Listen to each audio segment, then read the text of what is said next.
प्यारे छात्रों नमस्कार। मैं डॉक्टर प्रदीप आचार्य और आप सबका डीएलएड का द्वितीय वर्ष का जो पेपर चल रहा है उसमें योग शिक्षा का पेपर जो है उस पर हम लोग चर्चा करेंगे।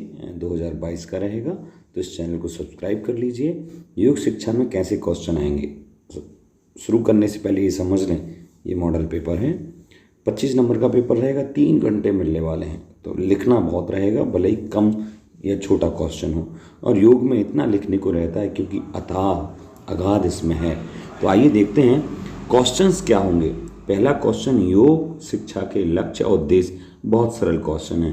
छात्रों को अच्छे स्वास्थ्य के लिए सक्षम बनाना, मानसिक स्वच्छता का अभ्यास करना, भावनात्मक स्थिरता रखना या उपर्युक्त सभी। तो इसका आंसर उपर्युक्त सभी, ये बिल्कुल सही है, इसको आपको टच करना है। नेक्स्ट क्वेश्चन है, व्यक्ति के बैठने, खड़े होने, काम करने आदि के तरीके को मुद्रा कहते हैं। ये नॉर्मली मुद्रा की परिभाषा, क्योंकि आपके सिलेबस में है मुद्रा, बंध आदि 48 बंध हैं जो। इसके बाद योग का अर्थ क्या है? कसरत, वास्तविकता से पलायन, स्वयं को ऊपर उठाने की प्रक्रिया। जब आप योग सूत्र जो महर्षि पतंजलि ने लिखा हुआ है उसको पढ़ेंगे तो आपको ये क्लियर होगा कि स्वयं को ऊपर उठाने की क्रिया है। कि कई बार ऐसा भी अर्थ लेता है कि भगवान से खुद को जोड़ने का, यानी योग करने की प्रक्रिया है, तो ऊपर उठाने की प्रक्रिया योग है। अलग अलग संप्रदायों ने इसकी अलग अलग परिभाषाएं दी हैं। योग के अंग हैं। योग के कितने अंग हैं? तो योग के 8 अंग हैं। यम नियम, आसन, प्राणायाम, धारणा, ध्यान, समाधि, प्रत्याहार। इस प्रकार से 8 हैं, तो इसका आंसर सभी होगा। योग सूत्र के रचयिता कौन हैं? योग सूत्र के रचयिता महर्षि पतंजलि हैं। ठीक है। हेमचंद्र जी का है योग शास्त्र। वेद व्यास जी का महाभारत। महर्षि कणाद और जैमिनी अलग दर्शन का इन्होंने प्रतिपादन किया था। शुद्धि कितनी प्रकार की होती है, नाम लिखिएगा। जो प्राणायाम योग के अंतर्गत आती हैं वो शुद्धि हैं, तो वो 6 प्रकार की होती हैं। नैति, जैसे आप नाक में एक नाक से पानी डालकर दूसरी नाक से पानी निकालना, या कई प्रकार से नैति क्रिया कहलाती है। तो ये 6 प्रकार की, 3 और 3 6 ये आपको करनी होंगी शरीर की शुद्धि के लिए। मल निकालने के लिए इनका प्रयोग होता है। नैति, धौति, नावली, वस्ती, कपाल भाती और त्राटक। इनकी डिटेल लिखनी भी आ सकती है, तो आप ये देखते रहिएगा। बंध कितने हैं, नाम लिखिएगा।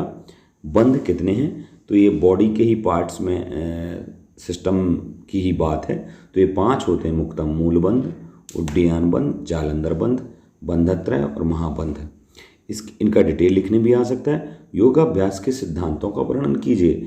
ये कोई पर्टिकुलर इसके कोई सिद्धांत ऐसे नहीं है।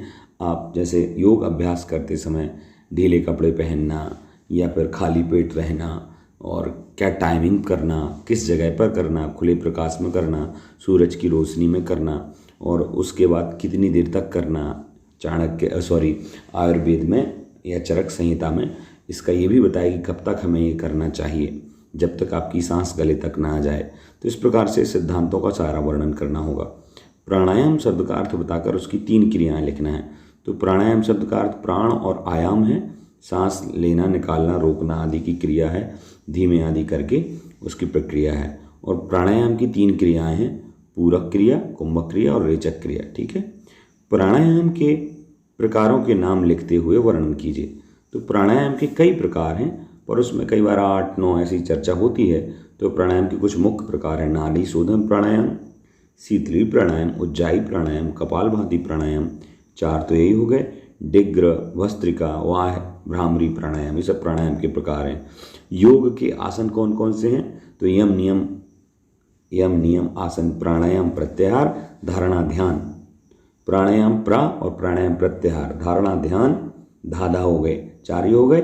यम नियम 6 हो गए, और समाधि 7 हो गए। एक और मैं मिस कर रहा हूँ, आसन। तो ये 8 आसन हैं। इस प्रकार से आप ध्यान रखिएगा। कोई 2 योगियों के नाम लिखना है। अब जिन्होंने योग के बारे में लिखा, जरूरी नहीं है कि वो योगी भी रहे हों।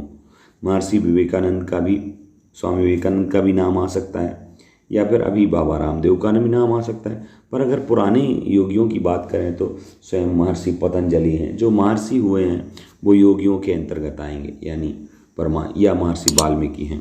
प्राणायाम के अंतर्गत आने वाले 8 प्रकार की कुंभ